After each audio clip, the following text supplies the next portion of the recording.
No one prepared me for the task at hand. I accepted the challenge from my publisher, Random House, all on my own, so only I was responsible. I had to write a popular book about the emotional world of farm animals, among them cows, pigs, chickens, and turkeys. When it became clear that no one's ever attempted this before, that was all I needed to accept the challenge. But once my egotistical dust had cleared, I was left with a question that reverberated through my head like an endless echo. Where in the world would I start? It's a daunting task to write about the emotions of non-human animals. When I was writing When Elephants Weep, I was lucky enough to spend time in the field, watching the behavior of wild animals and talking with people who spend their adult lives doing the same.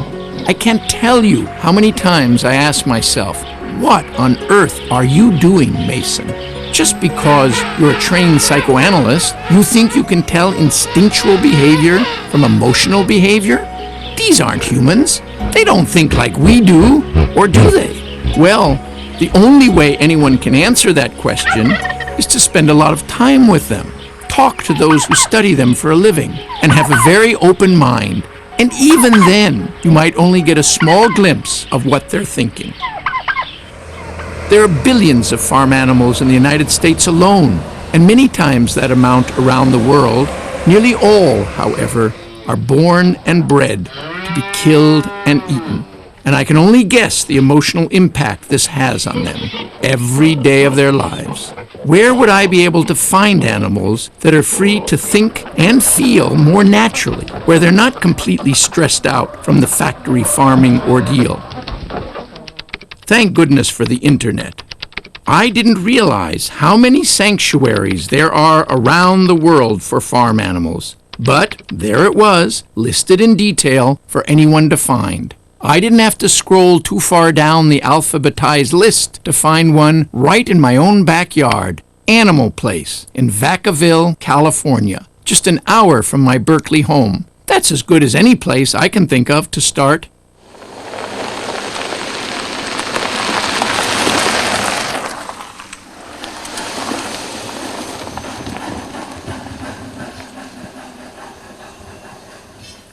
Come on, Oliver. Come on. Come on. Come on, sweetie. Kim Sturla is the co-founder of Animal Place. Kim, this is a beautiful place. Thank you. It is, and especially this time of year when it's so green, it's just Oh, it's gorgeous. wonderful. So do you mean to tell me that all the animals here have been rescued? Each one has really come from a different situation. Some auction yards, actually some from research laboratories. And every animal, there was nowhere else for them to go. So we're really kind of their last resort here. So you would say that every animal here has had some history of personal abuse? Most of the animals here, if not all, have had a real tough beginning. And it's just that much more important that once they get to Animal Place that we try to provide them with a secure, loving environment where they're going to live out the rest of their lives. And do some of them, can you tell they've been abused in the way they react to you, or does it differ for each and every animal? Each and every one. Venus, one of the pigs, she was terribly abused, and we got her as an adult. It has taken her years. She's in her about 13 years old now, and Wow.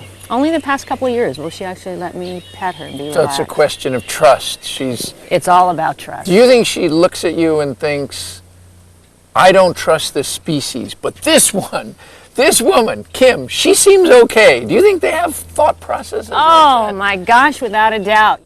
Obviously, I wouldn't need to convince you that these farm animals have emotions. There is absolutely no doubt in my mind that those animals have a wide array of emotions, very similar to dogs and cats. And then Sally, she was the dump on the road by If I'm going to write about them, then I have to get to know them. And to get to know them, I first have to meet them. Know that this is a place that takes My first farm animal experience, and what a treat. He plays. Two of Kim's favorites, Val and Susie. Hello, sweetie girl. And they don't have tusks. Oh, the males do. The males do. Are the males different than the females in terms of their temperament? No, no. They're also sweet, Oh, very. You can eat a little bit. good-natured, and you can play with them. And here's my favorite, Jeffrey. She is the sweetest pig one could possibly meet, Susie. Susie, come here, Susie. Susie. They had their little difficulties introducing them. Oh, so they There weren't goes. together. Oh, Susie. What makes this experience so special for me was learning from Kim about Val and Susie's history. If not for Animal Place, their lives would be different indeed. In fact, they wouldn't be alive at all.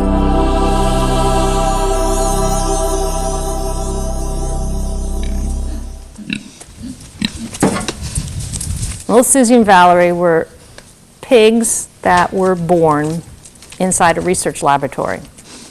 A cage is all they knew. You have to understand that these little pigs had never been outside. Hi. Okay, who wants to be cooled down? Come on. They had never felt the sunshine on them.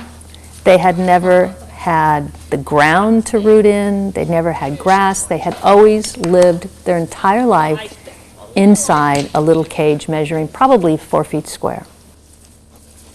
That was their existence. So they came to Animal Place and were a bit in shock because there were all these other animal sounds and they all of a sudden had freedom. They could do whatever they wanted to do. They arrived during the summer months, and I quickly found that one of the things they love to do is to be cooled off when it gets too hot. Get you cooled down.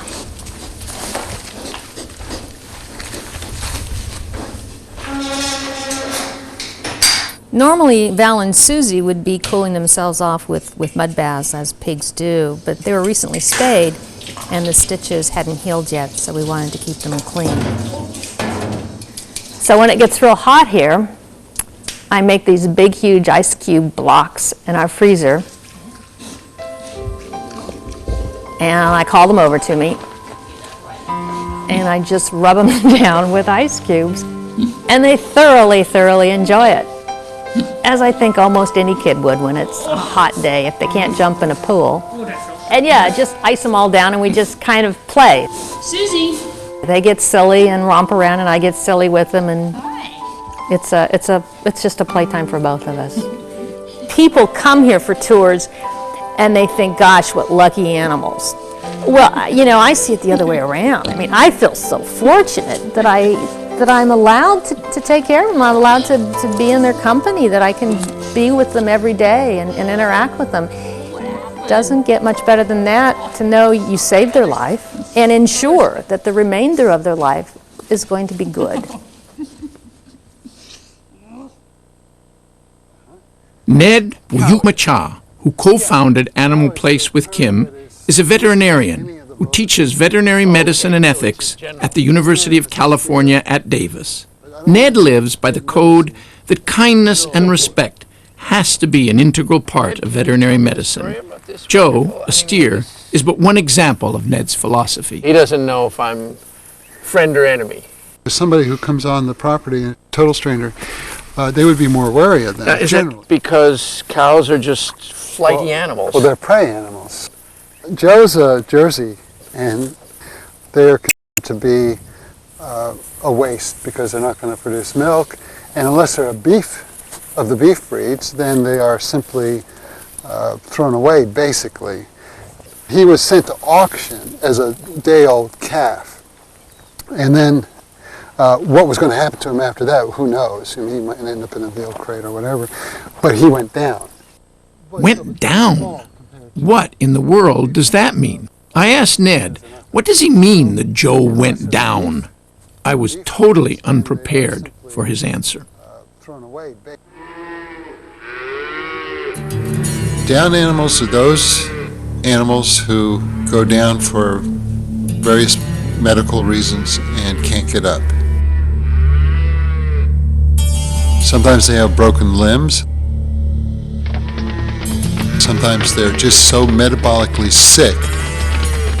Typically, the stockyard wants to try to get money out of them, and if they can't get them up with various means, then the animal becomes trash, and they just push them aside to what's known as a dead pile to deal with later or let them die.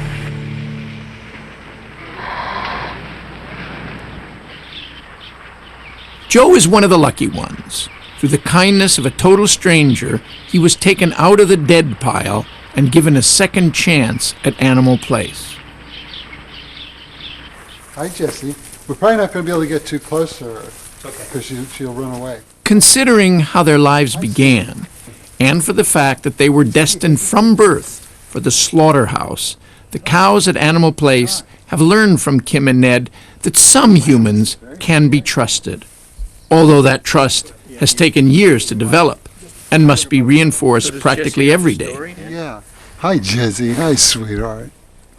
Jessie's story is one of these that you would think is made up. She was about a month old, and she was in Colorado and was being trucked to auction to be sold for slaughter.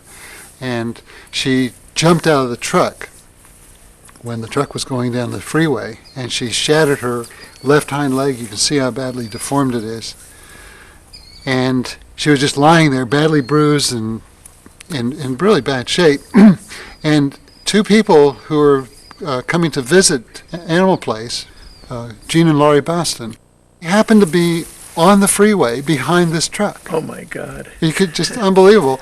And they see this little black form on the highway, and they stopped, and the farmer had stopped, of course, and the farmer did not want Jessie because she was no longer valuable to him because she couldn't be sold. She had a fractured leg, she was down, she couldn't stand up. And so he gave her to Gene and Laurie, who brought her to Animal Place. We took Jessie into my university hospital and radiographed her leg. It was very badly fractured, beyond surgical repair. And in fact, my colleague said we should kill her. And I said no. I said we'll give her a chance. We'll see what happens. We can always kill her. So we gave her stall rest. And within 2 months, she was standing up and walking on the leg. Wow. And within about 4 or 5 months, she was running on the leg. Running? Running. What a will to live. Yeah. Well, cows are known for their healing abilities. Look at that. Now, Ned, you know dogs. You love dogs. You Yeah. live around dogs. Do you think that cows are every bit as emotional as dogs?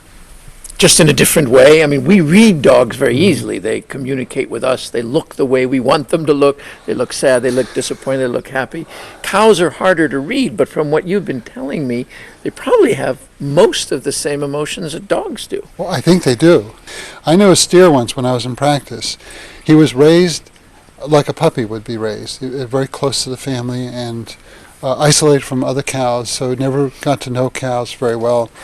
And he was like a puppy. He ran and played, and he came running to the people, and he'd be curious. I'd be out there taking care of a sheep or somebody, and he would run up and had to check things out. And so he was expressing emotions. In a dog, you would say he's happy. Part of the problem, again, with cows is that they are not usually in a setting where they can express those emotions or be free to express those emotions. When you go to a typical situation where cows are, they're scared, they're huddled, they're nervous about human interaction, and so you see the emotion, but it's usually fear.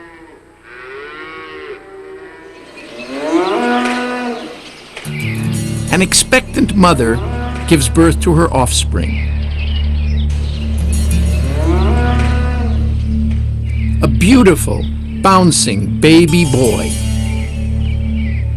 All 60 pounds of him, thrust from the womb in one mighty heave.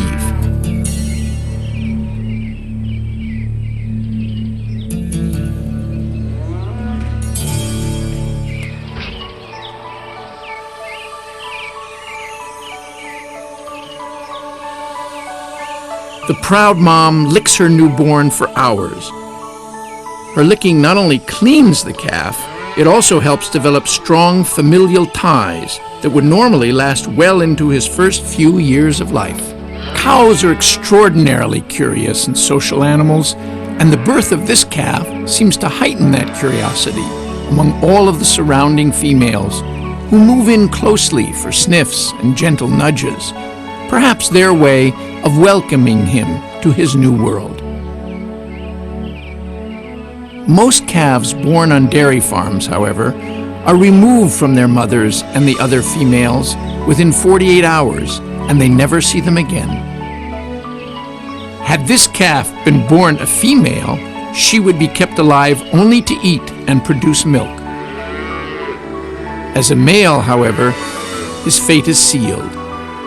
He will soon be sold at auction and killed for veal. This calf, like all others before him, will never know of his proud and dignified bloodlines. All of today's cows are descendants of the mighty aurochs, a gigantic creature nearly 6 feet tall, which first appeared during the Pleistocene period. Magnificent paintings adorning the walls deep in the caves of Lascaux, France, depict the aurochs and signify their significant role as a prey species for prehistoric humans.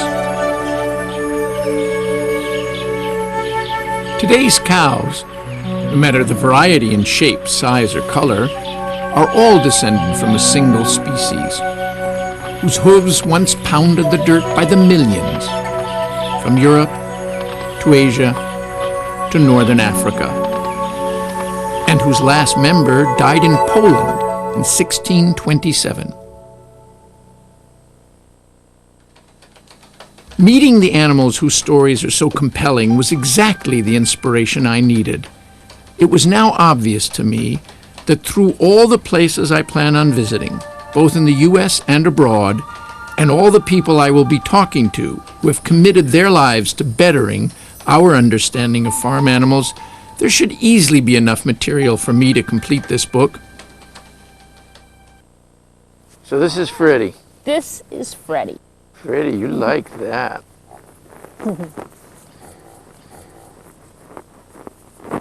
Freddie was found on the freeway.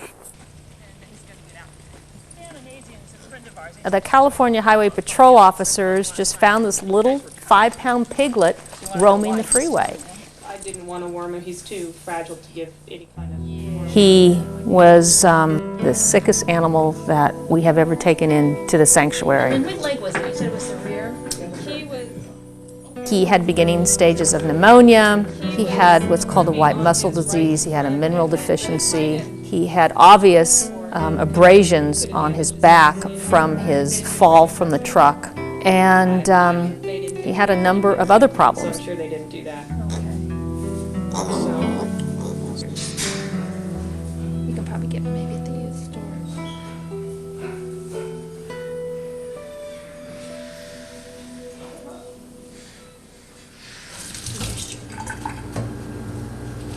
Okay, Freddie.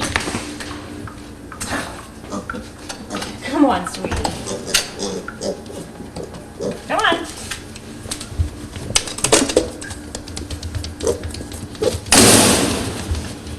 Okay, meal time.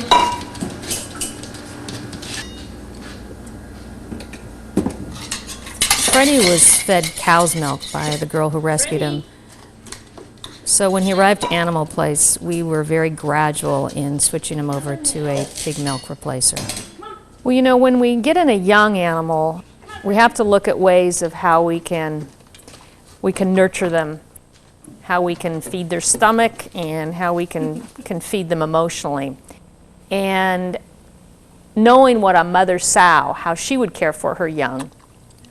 There would be generally a lot of siblings he would have. They would be nestled up in that big old fat sow belly, nursing on her and just getting a lot of tactile stimulation and a lot of warmth. So I immediately went out and bought a baby sling that mothers use for their newborn infants, and tucked Freddie inside that sling so that he could hear my heartbeat. He could hear me breathing. He would obviously have a lot of warmth, temperature warmth from my body. And just as my motion throughout the day, whether I'm preparing his meal, one of his mini meals that he would eat throughout the day, because we fed him about every hour and a half, or I'm working on my computer, that I was with him. And he seemed to gain a lot of comfort from that.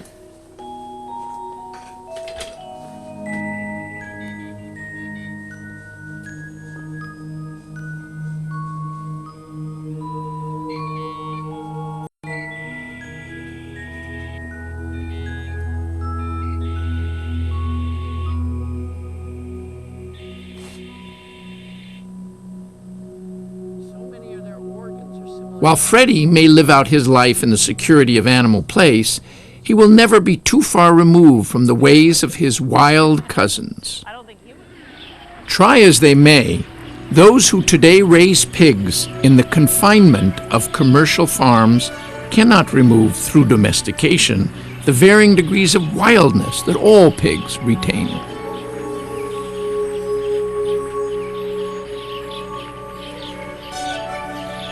Born in litters of 5 to 6, the young piglets tend to play and sleep together, developing bonds that may last throughout their lifetime.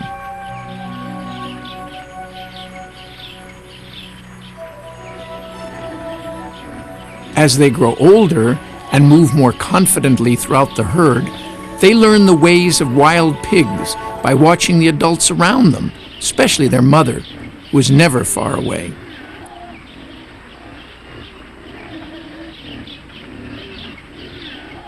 Early on, these piglets learn to root through the dirt, sniffing out tasty morsels like roots, which are part of their diverse diet, along with acorns, grasses, berries, eggs, and small invertebrates.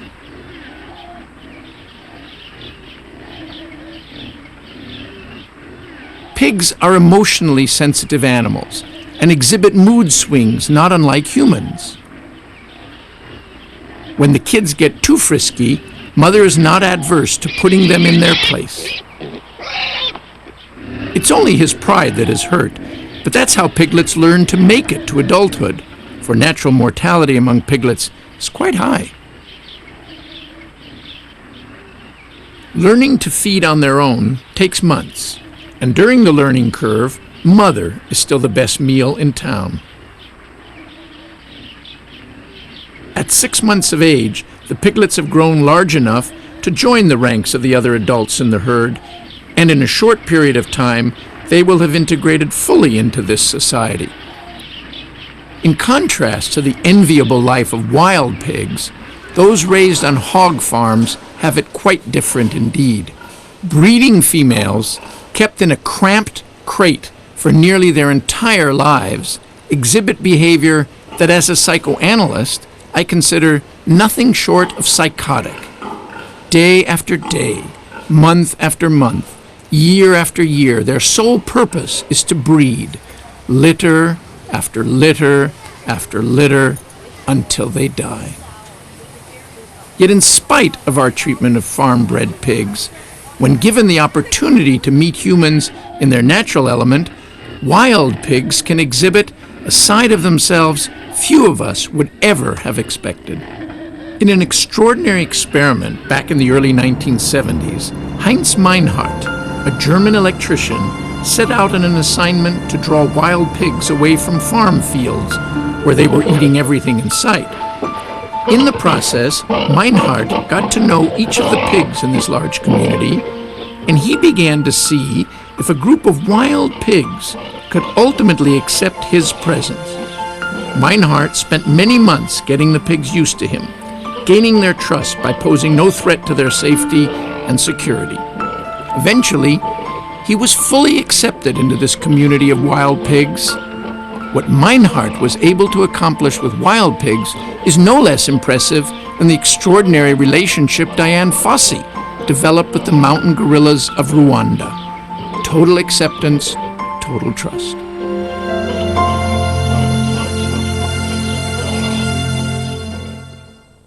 First, are they pretty nice about it?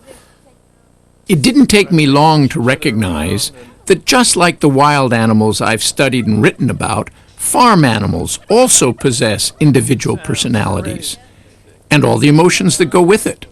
I'm a former psychoanalyst, not a scientist. So people like me are often accused of ascribing human characteristics to animals. They even have a fancy term for it. It's called anthropomorphism. Yet, there are scientists who can expand their thoughts well beyond conventional wisdom, and in doing so, see the bigger picture that is starting to come into focus. One of these is Mark Bekoff, professor of biology at the University of Colorado, and one of the world's leading authorities on animal emotion. In anthropomorphic, I call it one of the A words. It's kind of a dirty word. But there's no way that I could communicate what I'm learning and seeing and studying in an animal without being anthropomorphic. Anthropomorphism is attributing human characteristics to non-human beings. If I tell you that the cow in the pasture was sad, was lamenting her place, I'm not saying that she's sad in the same way I'm sad, but all I had to do was look at her posture to know she was kind of sulked down, kind of just looked lethargic. I can't think of any other way to communicate that. I could tell you about her dopamine and serotonin, and I can tell you about the muscle tone in her legs and her muscles and tendons, but that doesn't capture my telling you she was either happy or sad. So I think we need to be anthropomorphic, simply taking into account the world of the animal, but using human terms to describe their behavior.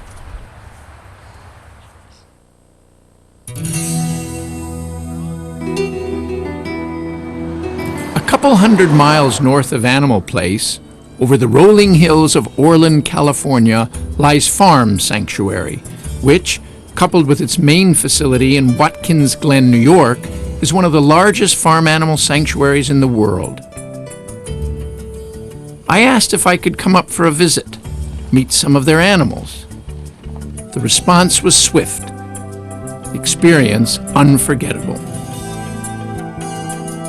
Would you like to have a chicken-like chirper there? Or? Diane Miller is the West Coast manager of this 600-acre haven for once abused farm animals, who can now look forward to a life of peace, security, and lots of tender, loving care.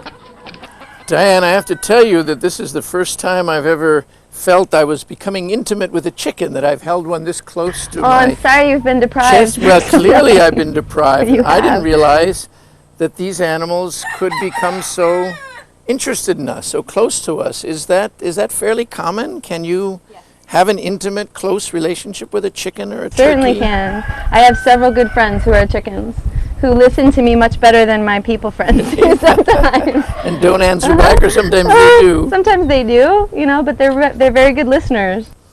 And clearly it's not just a one-sided relationship, right? Right, I mean, she's- she's deriving pleasure from this, and I'm getting pleasure from I'd it. say she's enjoying that immensely. She certainly has all the same potential that a person has for intimacy and affection and caring and bonds between certain individuals. How unusual when you think about it. After all, we don't have a history of having behaved very kindly toward these animals, That's do we? absolutely right.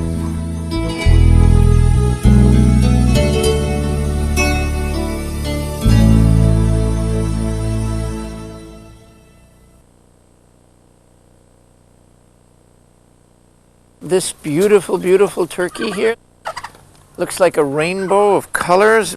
I've never touched this before. It feels so wonderful. I never knew that their emotions are actually reflected on, what do you call this part of their face? The long dangly here Yeah. is called their snood. Apparently it registers all his emotions. Right.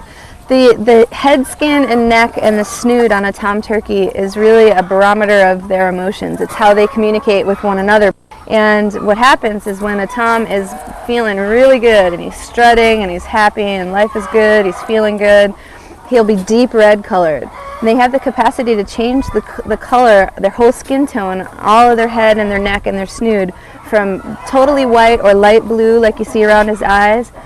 So they can go from light blue or white to all the way deep red. And when they're happy and they're strutting and life is good, they're deep magenta red. So that's how they communicate with one And, another. and then they can do that immediately? Right. Like in Within a few seconds. Within a few seconds.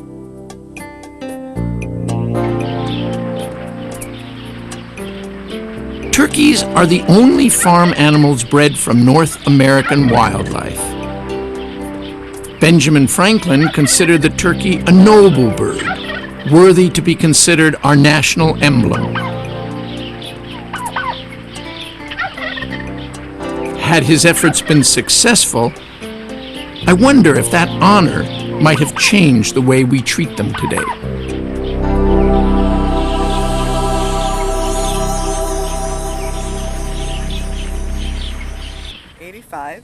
And Wow, then we that- started Farm Sanctuary in '86. Wow. We've always, oh, there's Valentina, there's the boy again. Hello, Valentino. You're a beautiful guy. Lori Bouston is the co-founder of Farm Sanctuary. She wanted to make sure on my trip here that I had a chance to get to know some of her special friends, all of whom came here as rescues from the dairy industry or meat processors.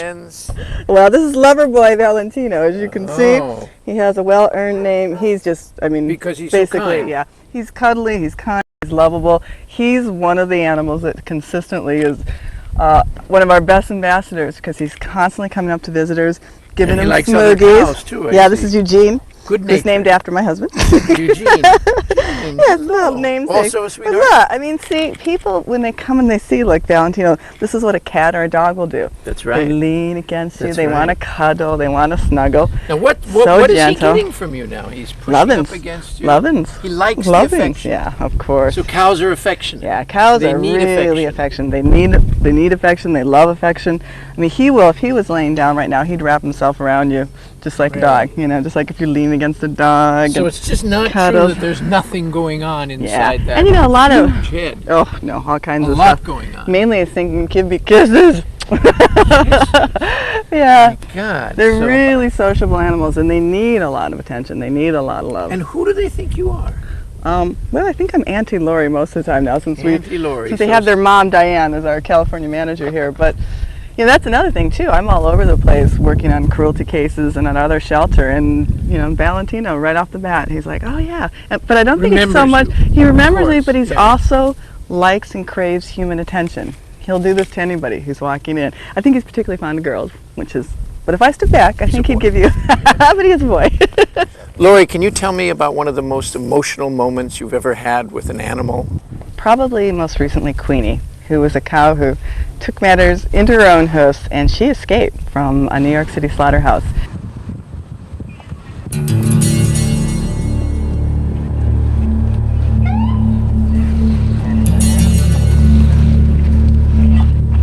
The slaughterhouse is in a really busy area of Queens, and she was running through the streets, dodging cars while they were chasing her. She was dodging bikes, pedestrians. Obviously, she was terrified and frightened and running.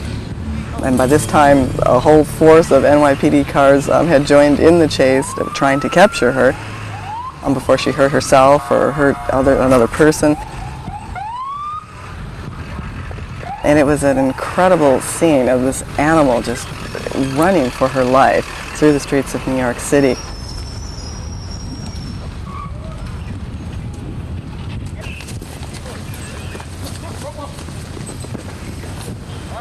Fortunately, she ran into a park, and from there, they closed the gates to the park, and they were able to, you know, kind of corral her and then wrestle her to the ground, and all the NYPD, you know, officials at that point became cowboys.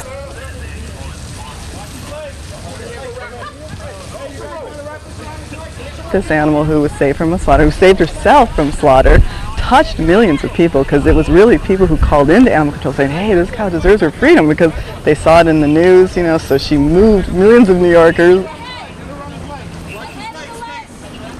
It was sad, of course, because they did have to, you know, chase her down to the ground and you know, tie her up so she wouldn't injure herself. But of course, it was instrumental in getting this cow to the safety of Farm Sanctuary.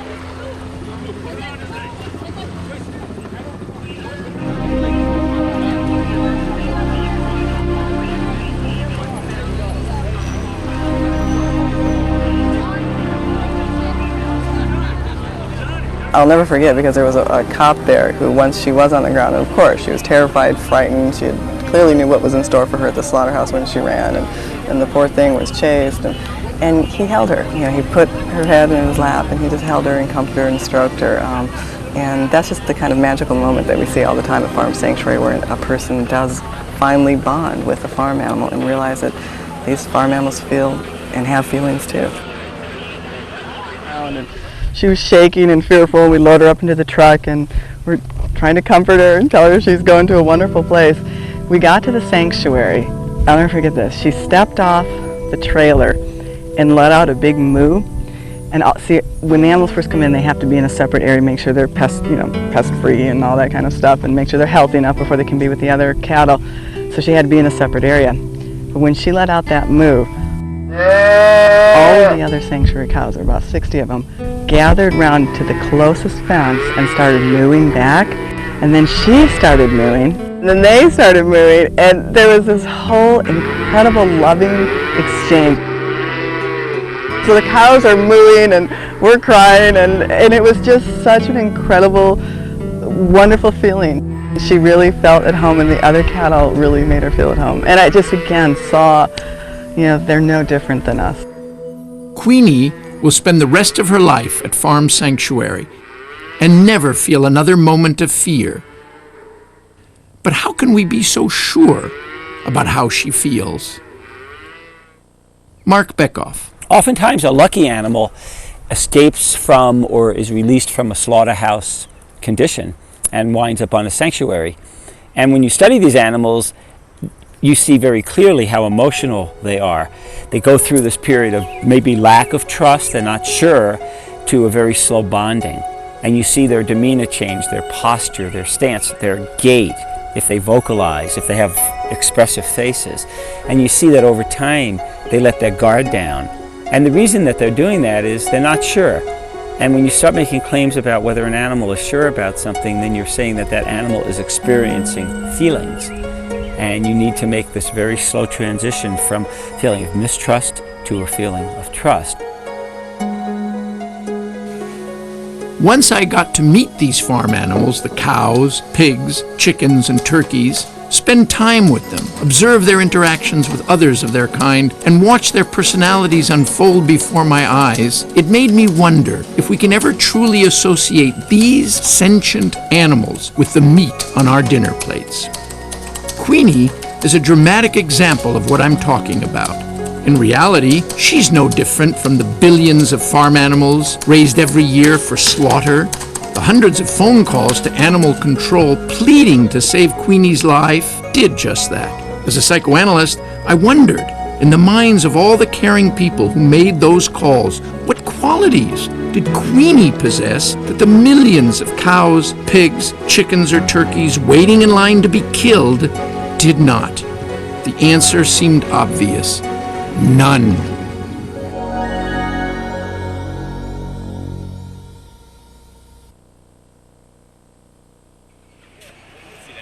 One element of researching this book has remained unresolved in my mind: the organized programs that allow school children to spend months raising farm animals, naming them like a companion animal, caring for them every day, exhibiting them with all due pride, then, just like that, giving them up for slaughter. I asked Jim Mason, a farm boy turned lawyer and animal activist, and co-author of the groundbreaking book Animal Factories, published back in 1990. Jim's history with this goes back to his early teens. I was deemed to be big enough then to help with the what we called working the calves, which means castrating them, dehorning them, and clipping their ears and doing all these painful things. And as a young child, they'd let me watch all this, so I knew it was terrible. I saw the terror in the animals, I saw the violence of them struggling with them and everything. And yet it was that day, it was my time to go out and help with all this. And I remember as we were going over the fence, I started crying because I knew what I was going to have to do. And my uncle said, in his exact words, they ring in my ears, he said, "If you don't straighten up and act like a man, we'll send you back to the house with the girls. Wow, there it is. You're a sissy if you don't go with us." Right. When I was on the farm, at that age, I actually didn't belong to farm kid groups, but my brother did. And there were a lot of other kinds of groups like that that prepared you to be a farmer. One of the most common projects is raising like a heifer or a pig or a steer or something for a show, and then they go to the state fair and they show these animals and they win ribbons. You see these kids spend so much time with these animals and really get attached to them almost like pets. And then comes the time when they have to part ways with that animal. They have to go to slaughter, they have to go to auction. And often it's very traumatic for these kids. Even though you've been close to this animal, you've groomed it and maybe slept with it for weeks, it has to go to market. This is how they say it. When you get your first animal, they tell you, you always cry on your first animal, but you get used to it. You get used to it. I'm like, what do you mean by that? You know, I mean, yeah, you get used to it, okay. You get used to the fact that something that you get attached to for months is taken from you and killed. I mean, how are you supposed to get used to that? And I couldn't get used to it. Misty Vigna is a high school student from San Jose, California, who went through this program only once with a steer she named Ferdinand. Steer, I had him for 10 months, and it was every day I was out there.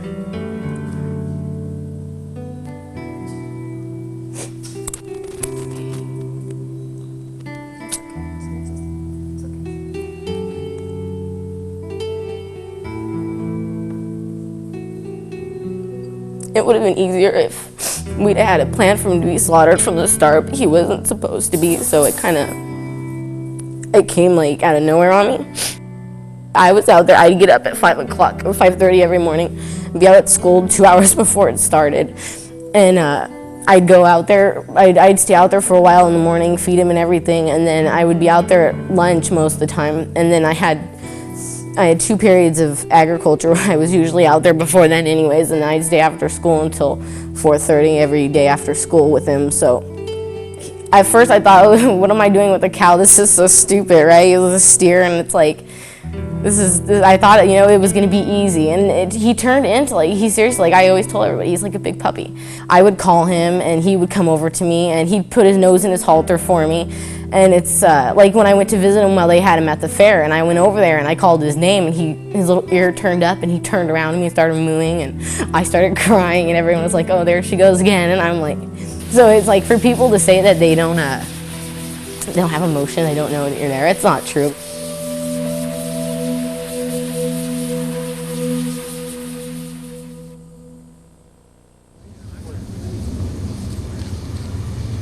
On a small farm in Machipango, Virginia, Karen Davis operates United Poultry Concerns, a nonprofit organization dedicated to public education on the humane treatment and unique qualities of birds raised for food production. Have you come to see them as creatures with a healthy inner life, with a zest for life? Is this a fantasy that I have? Jeffrey, it is not a fantasy. Good, I'm glad to hear that. Chickens are very lively birds. They come from the jungles of Southeast Asia. They live in extended family flocks that break up into small groups throughout the day. They like to dust bathe in the early to mid-afternoon, and also they take sun baths, which are also vital to their health and well-being, hygiene and proper nutritional health.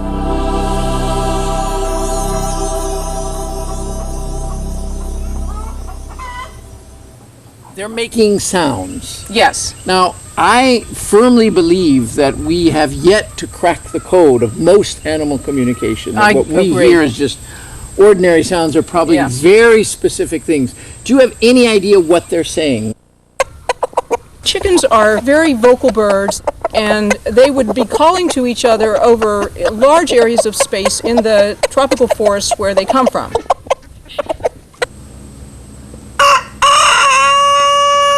Roosters, for example, make what they call locator calls, where they will let other roosters with their hens know where they are. They keep tabs on each other.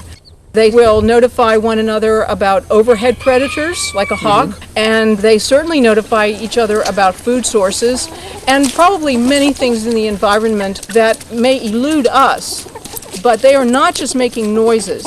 Wild chickens, Karen tells me, roam freely over vast stretches of jungle. Farm-bred chickens, on the other hand, spend their entire lives crammed into small battery cages to maximize egg production. How many birds normally are in a battery hen cage? In a battery hen cage, normally there are 8 hens confined to a cage, each hen having maybe 48 to a maximum of, let's say, 60 square inches of living space per hen. With each hen having not enough to spread her wings, not enough to assume a normal body posture, and crawling under each other desperately in order to try to find what they need as a sheltered place to lay their eggs. And they're all being driven crazy under these circumstances because, again, everything that they need to do is frustrated by the conditions in which they're being kept.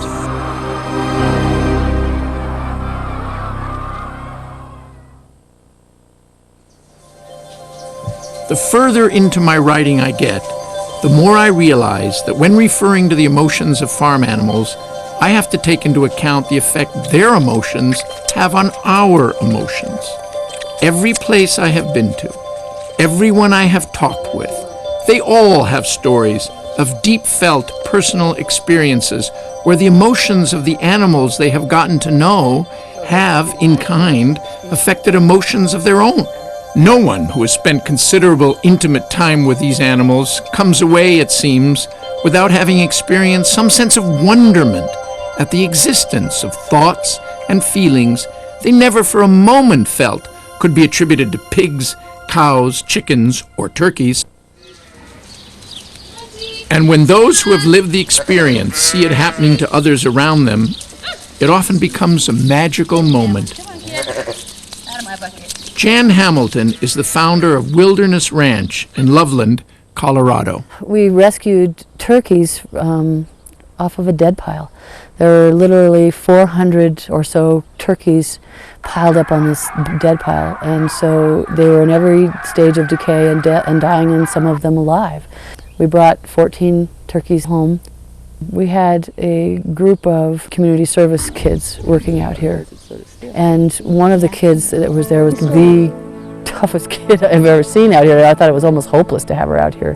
And she observed the turkeys coming in and saw that we were picking maggots off of them and trying to keep them alive, syringe feeding them, and in what bad shape they were in. And the next week, she was much more civil. And the following week, she actually was helping and asking questions and being really involved in what we were doing. And at the end of the time that she was here, I asked her what made the difference. You know, what happened? What happened with you? And she said the turkeys really got to her, and that they were abused as she had been, and she could see the connection. And as she left, she said, "What you do here is really awesome."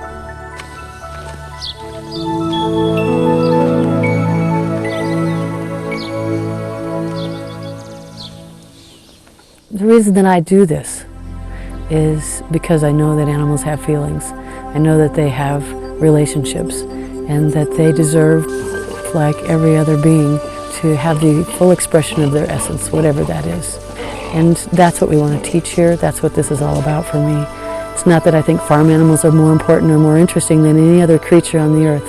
We all deserve to live in harmony and abundance. And the way that we'll get there is by respecting each other. And that's what Wilderness Ranch is all about.